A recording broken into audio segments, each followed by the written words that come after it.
Get a real job. Everyone knows you're just a glorified mechanic. My golden brother said. So I pulled the $16 million contract his company relied on and watched his career implode. Okay, I need to get this off my chest. This story has been weighing on me for months now, and I think writing it all out might help me process everything that's happened. I never planned to nuke my twin brother's career and cut off my entire family. But then again, they never planned to respect me either, so I guess we're all full of surprises. Let me set this straight from the beginning. Me, 32 male, and my twin brother Liam, 32 male, couldn't be more different if we tried. Growing up, you'd think he was the chosen one while I was some disappointment they got stuck with in a buy one get one free deal. I was the twin who spent weekends rebuilding transmissions instead of networking at country clubs. The one who got grease under his fingernails instead of manicures. The one our parents looked at with that, "Where did we go wrong?" expression at every single family dinner. We weren't always so different. When we were really young, around 6 or 7, we were inseparable. Built forts together, rode bikes around the neighborhood. Normal twin stuff. But things started changing in middle school. Liam discovered he was good at sports and making friends. I discovered I was good at taking things apart and figuring out how they worked. By high school, we were complete strangers who happened to share the same face and the same house. Our whole lives, Liam was the success story. Varsity quarterback, honor roll, business school, designer clothes, the whole package. Meanwhile, I was the guy tearing down engines and fabricating custom parts that nobody in my family thought would amount to anything. I still remember the day I rebuilt my first carburetor at age 14. I spent all weekend on it, meticulously cleaning every part, figuring out how it all went together. When I finished, I ran into the house, excited to show my parents what I'd accomplished. They were in the living room watching Liam's football highlights from Friday's game for the third time. "Mom? Dad? Look what I made." I held up the gleaming carburetor. My mom barely glanced at it. "That's nice, honey." "Oh, look at that tackle Liam made." My dad didn't even look up. "Put that greasy thing away before you stain the carpet." That became the pattern for our entire adolescence and adult life. "When are you going to get a real job, Mason?" My mom would ask this at least twice at every family gathering, while my dad nodded along with that disappointed head tilt. Liam would just sit there with that smug smile, sipping whatever trendy craft cocktail he was into that month. "Not everyone has the ambition to succeed, Mom," he'd chime in, like he was doing me a favor by explaining my existence. "Some people are just happy tinkering in garages." The worst part was how they all acted like they were concerned for my future, like they were trying to help me by pushing me toward a proper career path. They didn't understand that I already knew exactly what I wanted to do with my life. They just couldn't see the value in it. I remember one Thanksgiving when I just graduated college. Liam showed up in a brand new Audi, wearing this cashmere sweater, talking about how he'd already lined up this fancy job at one of the biggest truck manufacturers in the country. "Director of Corporate PR," he announced, making sure everyone heard it. "Corner office, expense account, company car." He smirked at me across the table. "What about you, Mason? Still fixing up those junkers?" My dad actually laughed. "Maybe Liam can hook you up with a job in the mailroom or something." The entire extended family was there. Aunts, uncles, cousins, and they all chuckled along. My cousin Ethan, who I'd always been close with, gave me a sympathetic look from across the table. But he didn't speak up either. "Actually," I said, trying to maintain my dignity, "I've been developing some custom modifications for off-road vehicles. There's a real market for high-end tactical and expedition builds." Aunt Cheryl patted my hand condescendingly. "That's nice, dear. But wouldn't you rather have job security, benefits, a retirement plan?" "Mason's just going through a phase," my mother said, as if I wasn't sitting right there. "He'll come around when he gets tired of getting his hands dirty." That cut deep, but I just shrugged and kept eating. Let them think what they wanted. I had plans they couldn't even comprehend. That night, after everyone had gone home, I sat in my garage looking at the prototype suspension system I'd been developing. It was innovative. I knew it was. It could handle terrain that would destroy standard factory equipment. I'd already shown it to a few serious off-roaders who were impressed. There was something here, something real, even if my family couldn't see it. I made a decision that night. I wouldn't waste energy trying to convince them of my worth. I'd just build something so undeniably successful they'd have to acknowledge it, or not. Either way, I'd know what I'd accomplished. So right after college, me and my boy Wyatt started Talon Expeditions out of my garage in Pinecrest. We focused on high-end tactical and overland vehicle modifications, turning regular 4x4s into apocalypse-ready beasts that could handle anything from Moab's trails to military deployment zones. We didn't have investors or daddy's connections. Just pure mechanical knowledge, engineering skills, and a vision for builds that nobody else was doing. Our first 6 months were brutal. 18-hour days, living on ramen and energy drinks. I sold my car to buy equipment, maxed out credit cards for our first CNC machine. We slept on cots in the garage because we couldn't afford rent and building the business. I remember many nights lying awake on that uncomfortable cot, staring at the ceiling, wondering if I was making the biggest mistake of my life. Maybe my family was right. Maybe this was just a fantasy. During those early days, I went to one Sunday dinner at my parents' house. Liam was there, talking about the executive retreat his company had just paid for in Aspen. Meanwhile, I had grease permanently embedded in my fingerprints and bags under my eyes from lack of sleep. My mom pulled me aside in the kitchen. "Honey, you look exhausted," she said, actual concern in her voice. "This garage business is running you into the ground. It's not too late to apply for a real position somewhere. Maybe Liam could—" "I'm fine, Mom." I cut her off. "The business is just getting started. It takes time. But is it actually making any money? Because it seems like—" I walked out of the kitchen before she could finish. I didn't go back for Sunday dinner for months after that. The first breakthrough came when we designed this modular roof rack system that could support a full camping setup while still being compatible with tactical gear. It solved a real problem that serious overlanders had. They needed equipment that could adapt to different scenarios without requiring a complete vehicle rebuild. The design was elegant but tough, lightweight aircraft-grade aluminum with an innovative mounting system that could be reconfigured in minutes without tools. We'd spent countless hours perfecting it, testing it with ridiculous weight loads until we were confident it wouldn't fail in the field. We posted some pictures online in a few overlanding forums, and suddenly we had orders coming in. Not just from weekend warriors, but from hardcore enthusiasts, professional expedition teams, and even a couple of military contractors. Our inbox was flooded with requests, and for the first time, I felt like we might actually make this work. Our first $10,000 order felt unreal. Wyatt and I stared at the email, then drove to the beach at midnight, drinking soda on his truck and planning everything we wanted to build. Not long after came the $45,000 order for a custom search and rescue vehicle. They found us through a forum post, called with doubts, and I hit them with footage of our gear getting punished in real-world conditions. 2 days later, the deal was sealed. We pulled an all-nighter sketching designs, laughing about how our professors said we'd never make it.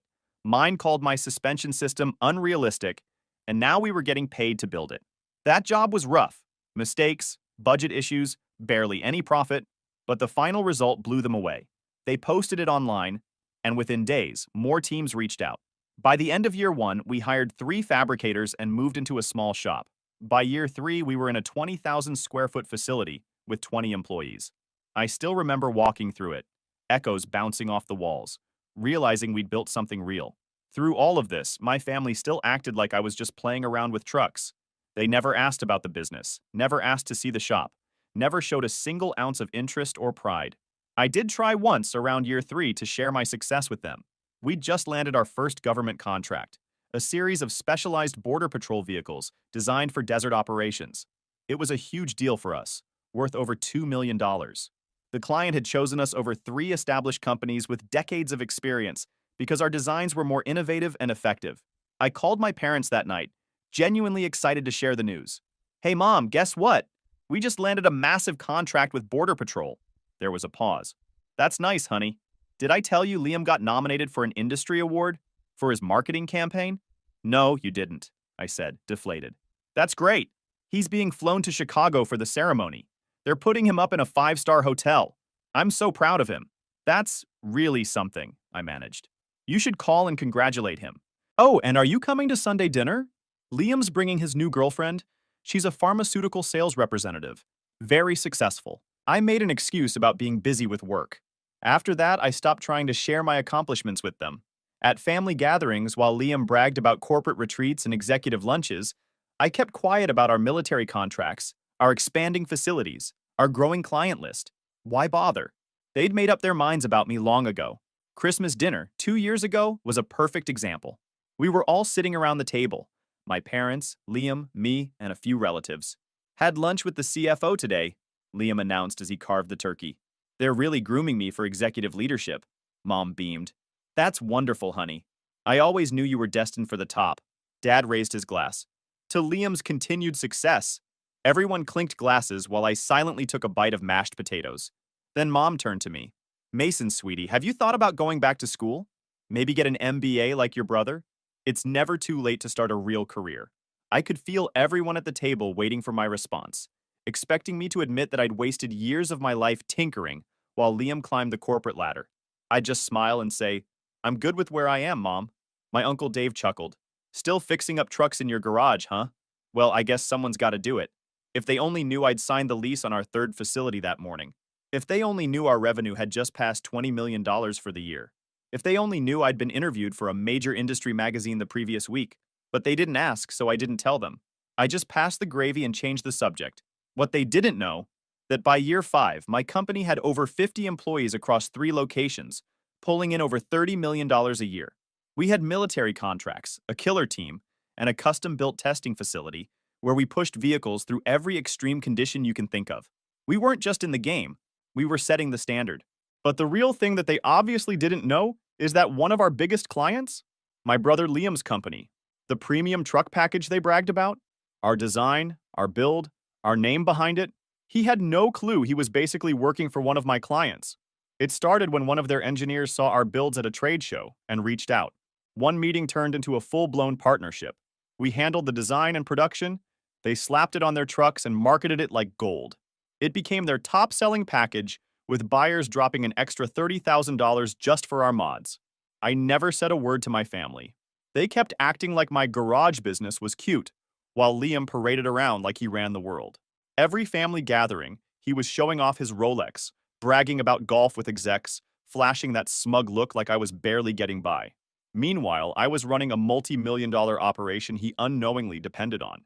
My mom still introduced me as the one who works with cars, while Liam got the red carpet. He's the executive. I could have set the record straight 100 times, but I didn't. Watching them stay clueless was its own kind of satisfying. But you should have seen how different our lives were. Liam's world was all conference rooms, PowerPoints, and kissing executive backside. Everything was about appearance. The right watch, the right address, the right vacation photos for Instagram. Every time we'd see each other, he'd flash his Rolex or drop hints about his country club membership or the celebrity he met at some charity gala. Always with that look, that I've made it and you haven't look.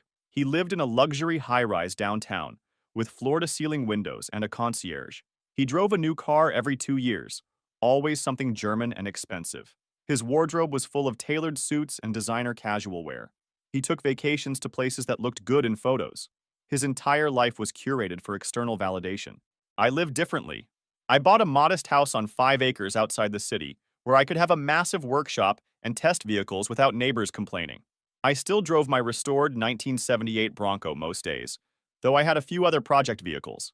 My closet was full of worn jeans, work boots, and t-shirts with the occasional button-down for meetings. My vacations were spent in places like Moab, Baja, and the Rubicon Trail, testing new designs in real-world conditions and connecting with the overlanding community. My world was raw and real. Welding sparks, motor oil, rock music, and a team of tatted-up builders and ex-military engineers pushing gear to its limits. Mornings were for design, afternoons for prototyping, evenings for testing. Hard work, non-stop problem-solving. I came home wrecked but fired up, already thinking about the next build. There was this one time Liam stopped by the shop, the only time he ever came by. It was year 3, and we'd just moved into our first real facility. He showed up unannounced in his pressed slacks and button-down, looking wildly out of place. I was in the middle of testing a new roll cage design with the team. We had the frame mounted on our hydraulic press, applying thousands of pounds of pressure to find the weak points. The shop was loud with machinery, music playing over the speakers, and the team shouting measurements to each other. I was covered in metal dust and sweat, completely in my element. "So this is your workshop," he said, like he was visiting a third-world country. He couldn't even hide his disgust at the grease stains on the floor. He winced as the hydraulic press made a loud hissing noise. "Yep," I said, not bothering to give him the tour. "It's quaint." He picked his way through the shop, careful not to touch anything. He stepped around a puddle of coolant like it might leap up and attack his Italian leather shoes. "How many people work here? Just you and Wyatt?" "About 15 at that point," I said, nodding toward the team working in various areas of the shop. He laughed. 15? For a garage shop? Bit excessive, don't you think? I just shrugged. "We make it work. What exactly do you do here anyway? Just fix up old trucks?" He gestured vaguely at a military-grade communication system we were installing in a tactical response vehicle. I could have explained that we were building some of the most advanced expedition vehicles in the world. I could have shown him the custom search and rescue truck we just completed for the Forest Service, or the prototype amphibious vehicle we were developing. I could have told him about our government contracts and international clients. Instead, I just said, pretty much. He nodded, as if I'd confirmed everything he already believed about me. Well, if you ever want to get into something more professional, let me know. I might be able to put in a word at my manufacturer. We always need people in maintenance. I'll keep that in mind, I said. He left after 10 minutes, probably to go disinfect himself. Never asked what we actually did. Never asked to see any of our builds. Just wanted to confirm his belief that I was still the loser twin playing with trucks. After he left, Wyatt came over, wiping his hands on a shop rag. Was that your brother? Yep. Does he have any idea that his company is in talks with us about that new package? I shook my head. Not a clue. Wyatt laughed. That's going to be an interesting conversation someday. If it ever happens, I said. I'm not convinced my family would notice if I built a rocket ship in the backyard. The irony? His manufacturer was becoming increasingly dependent on my innovations. The Talon Edition trucks were Ridgeline's hottest sellers, commanding premium prices and generating massive press. Liam even worked on the marketing campaign for them, bragging about how he was repositioning the brand toward the adventure lifestyle segment. At a family barbecue last summer, Liam couldn't stop talking about this amazing vendor that was revolutionizing their off-road lineup. Liam was mid-story again, holding court at the patio table like he always did, drink in hand, sunglasses on, voice loud enough for every aunt, uncle, and second cousin to hear. These Talon guys are next level. Real innovation, military-grade stuff. Not just hobbyist mods or backyard projects. This is engineering. I stood at the grill, flipping burgers, already knowing where this was going. Honestly, Mason, he said, turning toward me, you could learn a thing or two from them. Might help turn your garage gig into something real. A few heads turned. My mom gave that tight-lipped, he's just teasing smile. But Liam wasn't done. You've been doing whatever it is you do for years now. Still living out in Pinecrest like it's some post-apocalyptic movie set? Still posting truck pics like anyone cares? Get your life together, man. You're a joke, and everyone sees it but you. The whole table went awkwardly quiet. He chuckled, as if that was somehow supposed to soften the blow. I mean, I say this out of love. You're my brother. But eventually, the fantasy's gotta end. Real men have careers, offices, responsibilities. Mom finally piped in, like she was offering support. Maybe Liam could help get your resume in shape, sweetie. They're looking for hands-on people in the service department. I just stared at the grill, the smell of charred meat mixing with burnt pride, and nodded once. Didn't say a word. Let them laugh. The truth? The truth was already in motion. They just hadn't caught up to it yet. And I didn't plan to tell them or waste my energy on Liam, although he keeps humiliating me. But I couldn't care less, and the world could deal with him. I could see it coming. But as Talon grew, I found myself living in two separate worlds. In one, I was the founder and CEO of a rapidly expanding company with international clients and military contracts. In the other, I was still the disappointment twin who couldn't get his shit together. It was surreal sitting in Pentagon briefings in the morning, then getting lectured about career stability by my parents over dinner that night, or closing a $12 million contract, then having Liam explain how I should really consider getting a real job with benefits. But there was this weird comfort in their ignorance. It was like a social experiment. How successful can I get before my own family notices? How long can they maintain this narrative they've built around me? Meanwhile, Talon kept expanding. We opened a second facility in Arizona for desert testing, started developing proprietary tech for extreme environment vehicles, launched a clothing and gear line that took off immediately. Wyatt would sometimes ask, "Dude, when are you going to tell your family about all this?" I'd just shrug. When they ask, they never did. Then, things got even weirder when Liam's manufacturer decided to make our partnership more official. They wanted to brand their top-tier off-road trucks as Talon Edition vehicles, with our custom packages installed directly at the factory. The contract was worth $16 million annually, plus royalties on every unit sold. It was a massive deal for us, taking us from aftermarket customizer to OEM partner. Our lawyers spent weeks negotiating the details. The whole time, Liam was part of their corporate team handling the marketing strategy. He'd send these press releases to their partners, including us, about how Ridgeline was partnering with the innovative leaders at Talon Expeditions to redefine the off-road segment. I'd read these emails with his name in the signature, while he was simultaneously texting me shit like, "Hey bro, you need to grow up and find a career. Mom's worried about your future." One night, after a particularly condescending family dinner where Liam spent 20 minutes detailing his recent promotion, I almost broke. Almost pulled out my phone and showed them our company financials. Almost told them that their golden boy was essentially working for his loser brother. But I didn't. Something told me to wait, to let this play out naturally. And let me tell you, that patience paid off in the most spectacular way possible. Everything exploded last month at Liam's manufacturer annual industry gala. I never attend these corporate circle jerks, but Wyatt was down with the flu, and someone had to represent Talon for the unveiling of our new collaborative package. The event was peak corporate: ballroom, concept trucks on turntables, and execs patting themselves on the back for work they didn't do. I kept it low-key in jeans, a wrinkled button-down, and my work boots. Non-negotiable. I spotted Liam immediately. Designer suit, fresh haircut, that fake laugh he does around important people. He was surrounded by yes-men, holding court like he owned the place. For a minute, I considered just leaving, signing the contract tomorrow and avoiding this whole scene. But then I thought about all those years of condescension, all those smirks, all those dismissive comments about my little garage hobby. F it, let's ride. I kept my distance, talking with the engineering teams who actually understood what we built. We got into this deep discussion about the new suspension system we designed for the Mojave package. About an hour in, I was discussing suspension geometry with Ridgeline's head of product development when I heard that familiar voice behind me. "Mason, what the hell are you doing here?" I turned around. "Hey, Liam." The product guy looked between us. "You two know each other?" Before I could answer, Liam jumped in. "My twin brother. Somehow scored an invite." That fake laugh again. "He runs a little garage shop that does aftermarket mods." The product guy's eyes went wide. "Wait, Mason Blackwell? From Talon Expeditions?" Liam froze like someone had hit pause on his entire existence. "That's me," I said. "Holy shit. Your brother is the founder of Talon? The Mason Blackwell? Our biggest aftermarket partner? The one behind the Expedition package?" The look on Liam's face was everything. Pure effing system failure. His entire worldview crashing in real time.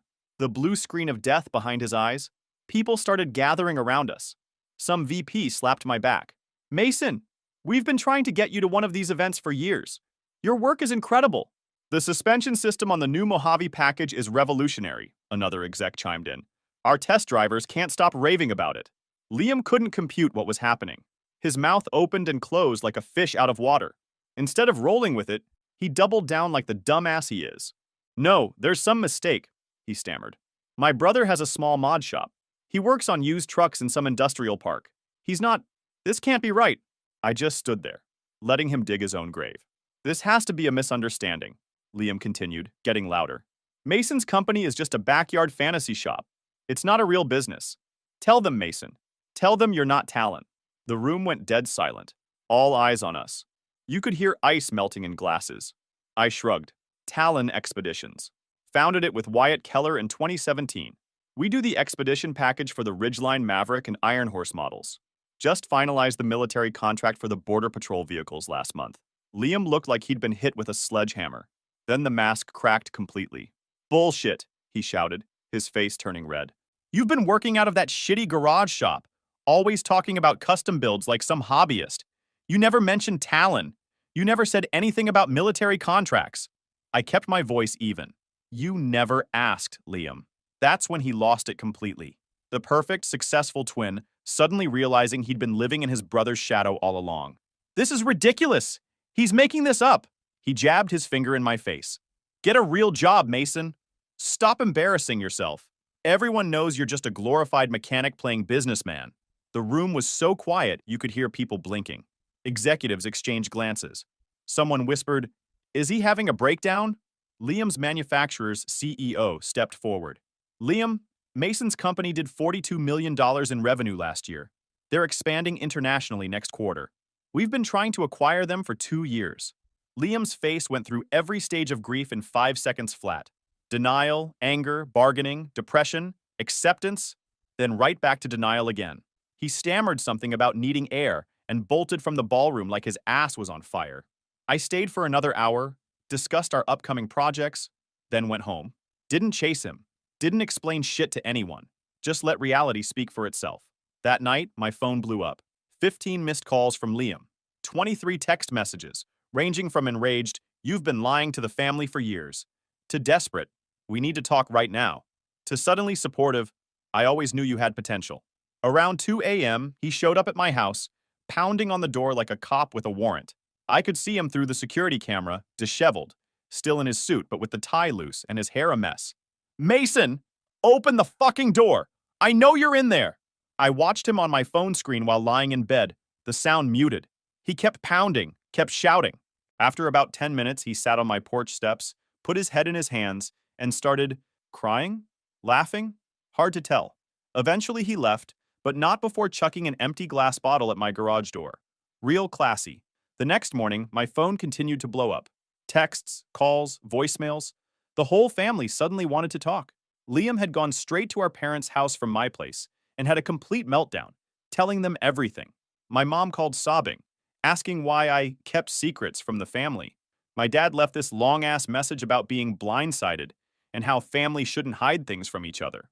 Cousins I hadn't spoken to in years suddenly wanted to grab coffee. I let them all go to voicemail.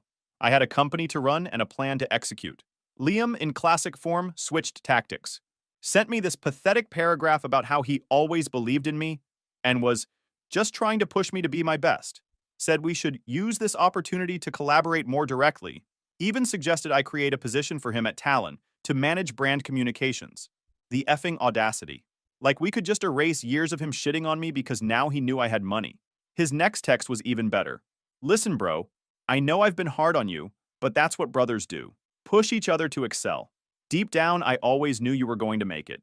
"Sure you did, asshole." Then came the threats. "If you don't answer me, I'll come back to your house. We need to talk about how this affects the family." How this affects the family?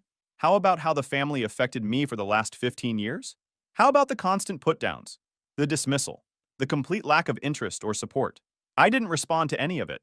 Instead, I called an emergency meeting with our executive team at 7 a.m. By noon, we had drafted termination notices for our contract with Ridgeline Motors, effective immediately. By 2 p.m., our legal team had reviewed everything. By 4 p.m., the notices were delivered. No drama, no emotional scenes, just business.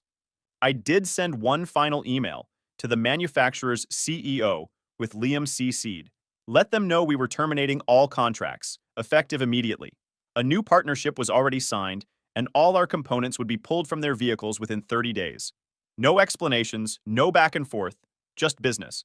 That same night, I blocked Liam's number, his socials, everything. Then I headed to the garage and spent a few hours wrenching on my Project Bronco. Cleared my head. Slept better than I had in months. The fallout hit fast. Their stock dipped, industry blogs jumped on the story, and within a week, word got out that Liam's entire PR department had been gutted. He was quietly demoted to some title with no real power. Lost the office, the perks, the shine. They stuck him by the copier and called it a role. Did I feel bad?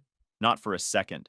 This guy spent 3 decades talking down to me, cracking jokes at my expense, making sure everyone in the family knew he was the successful twin. Meanwhile, I was out there building something real, and he never once asked a genuine question about it. Of course, that's when the guilt parade started. My mom texted me saying Liam might lose his house, that his life was falling apart. I replied once. He made his bed. Then came the soft invites. He wants to apologize, come to dinner. I ignored them. Then came the fire. My dad called, full yelling mode, accusing me of being immature and destroying my own brother. I let him rant, then said, "You've treated me like an afterthought for 32 years. You never asked about my business, never cared what I was building. And now that it's worth something, suddenly I'm relevant? Nah." Then I blocked his number too. A few weeks later, I was working late at the shop when my mom just showed up. Said the security guy recognized her from the pictures in my office. She looked around like she was seeing it all for the first time. The size of the place, the machines, the team's work up on the wall. All the stuff she never bothered to ask about. She asked why I never told them how big it had gotten. I told her straight up, they never asked. Not once. I wasn't hiding anything. They just weren't looking. Then came the tears. She said Liam was falling apart, drinking too much, his girlfriend left, company pushing him out. Said he needed me. I laughed. He needs me now? Where was that energy when he was mocking my garage business in front of the whole family? She said he was just jealous, that he felt stuck in a job he hated and took it out on me. Nice story, but I wasn't buying it. I told her the only way I'd even consider talking to him is if he looked me in the eye and admitted he spent years tearing me down because of his own insecurities, not because I was beneath him. She tried to hug me before she left. I stepped back. We're family, she said. We're related, I replied. There's a difference. 3 months later, I got a certified letter from Liam's lawyer, asking for financial help. Claimed my company's decision wrecked his life, said I had a moral obligation to help. My legal team sent back a one-liner. Get a real job. Last I heard, Liam's working at a small dealership in Idaho, writing service tickets. My parents sold their house and downsized, probably helping cover his bills. Not my problem. Meanwhile, we just crossed $75 million in revenue, locked in a 5-year military contract, and broke ground on my dream house. A mountain compound with a massive shop out back where I can build whatever I want, however I want. We've got 200 employees across 5 locations now. We started a foundation that trains and hires veterans, plus a scholarship program for low-income kids who want to get into engineering and fabrication. People ask if I miss my family. Truth? I miss the idea of family. The version where they support you, believe in you, show interest in what you're building. But I never had that to begin with, so I didn't lose anything real. I've got a new family now. The team, the shop, the people who saw value in what I was doing from the start. That's real. That's loyalty. Here's what I've learned. Success doesn't just reveal who you are, it reveals who everyone else is too. Some people will never handle it when the one they look down on rises above them. They'll either pretend they always believed in you or try to pull you back down. Don't let them. Stop waiting for their approval. Stop thinking they'll ever give you what they never had the capacity for. Just build. Build well. Build loud if you want to. And when you're done, don't let them rewrite the past. Some bridges don't need rebuilding. Some doors are better left shut. And walking away? That's not weakness. That's peace.